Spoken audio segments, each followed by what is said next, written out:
यदि कोई व्यक्ति कहता है कि वो मरने से नहीं डरता, वो या तो झूठ बोल रहा है या फिर वो गोरखा है। ये शब्द पूर्व भारतीय सेना अध्यक्ष सैम मानेकशॉ के द्वारा गोरखा रेजिमेंट के सिपाहियों के लिए कहा गया था। गोरखा रेजिमेंट भारतीय सेना की आन बान और शान माने जाते हैं और उनकी बहादुरी के किस्से सिर्फ भारत ही नहीं बल्कि पूरी दुनिया में मशहूर हैं।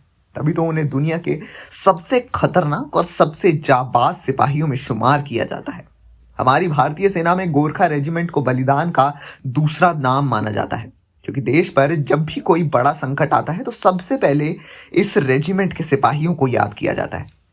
अपनी वीरता के लिए पूरी दुनिया में मशहूर गोरखा के निडर सिपाही देश के लिए हर समय अपनी जान के बलिदान देने के लिए तैयार रहते हैं। आपको जानकर हैरानी होगी कि विश्व युद्ध के दौरान भी ब्रिटिश आर्मी ने इन्हीं गोरखा सिपाहियों के दम पर ही हिटलर को टक्कर दी थी और गोरखा सिपाहियों ने वर्ल्ड वॉर के दौरान युद्ध में वीरता और शौर्य का प्रदर्शन किया था। उसके किस्से आज भी पूरी दुनिया में सुनाए जाते हैं। ऐसे ही एक वीर गोरखा थे विष्णु श्रेष्ठ। श्रेष्ठ का जन्म 1975 बच्चा देवलाली खोला वार्ड नंबर 9 नेपाल के पश्चिम बग्गा के जिले में हुआ था। भारतीय गोरखा रेजिमेंट में भर्ती होने के बाद वो और उनका परिवार गोरखपुर चले गए। सितंबर 2010 में विशेष रांची से गोरखपुर जा रहे थे। वो मोरी एक्सप्रेस जो हटिया से गोरखपुर जाती है उससे यात्रा कर रहे थे। वो अपनी सीट पर बैठकर दृश्य का आनंद ले रहे थे जब ट्रेन पश्चिम बंगाल के घने जंगलों में प्रवेश करती है। आधी रात के आसपास में ट्रेन अचानक रुक गई और हथियारबंद क्रिमिनल्स हर दिशा से ट्रेन में चढ़ने लगे और साथ ही यात्रियों को डराना शुरू कर दिया। उन्हें चाकू और तलवार से लूट लिया।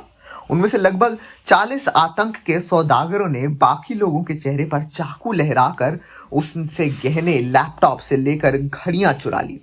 अचानक सोए हुए विष्णु को पैरों के दौड़ने की आवाज आई। किसी ने उनके बिस्तर के कपड़े खींच लिए। उन्होंने उठकर देखा तो देखा कि बहुत से लोग उनके पैरों के पास खड़े हैं। उन्होंने मांग की कि वो अपनी सारी नकदी और कीमती सामान सौंप दे। चारों ओर भ्रम की स्थिति थी। विष्णु ने कड़क आवाज में कहा, मैं वो भारतीय सेना का जवान हूं, अपराधी पीछे हट जाए। अपराधी पीछे हट गए और अपना ध्यान कहीं और लगाने लगे। उन्होंने यात्रियों से गहने, नकदी और अन्य सामान लेना शुरू कर दिया।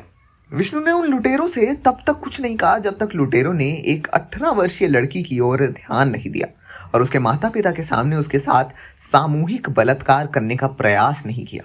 विष्णु और बर्दाश्त नहीं कर सके और एक बहादुर गोरखा सैनिकों की तरह हमला किया। उन्होंने एक लुटेरे को पकड़ा और उसे मानव ढाल के रूप में इस्तेमाल किया। इसके बाद उन्होंने 3 लुटेरों को मार डाला और 8 अन्यों को गंभीर रूप से घायल कर दिया। इस घटना से उनके बाएं हाथ में ब्लेड की गंभीर चोट थी, लेकिन इसने उन्हें अपने आसपास के यात्रियों की सुरक्षा सुनिश्चित करने से नहीं रोका। 20 मिनट में पूरा एपिसोड खत्म हो गया। अगले स्टेशन पर पुलिस और इमरजेंसी में खड़ी एम्बुलेंस इंतजार कर रही थी। विष्णु को तुरंत हॉस्पिटल ले जाया गया। उसे पूरी तरह से ठीक होने में करीब 2 महीने का समय लगा।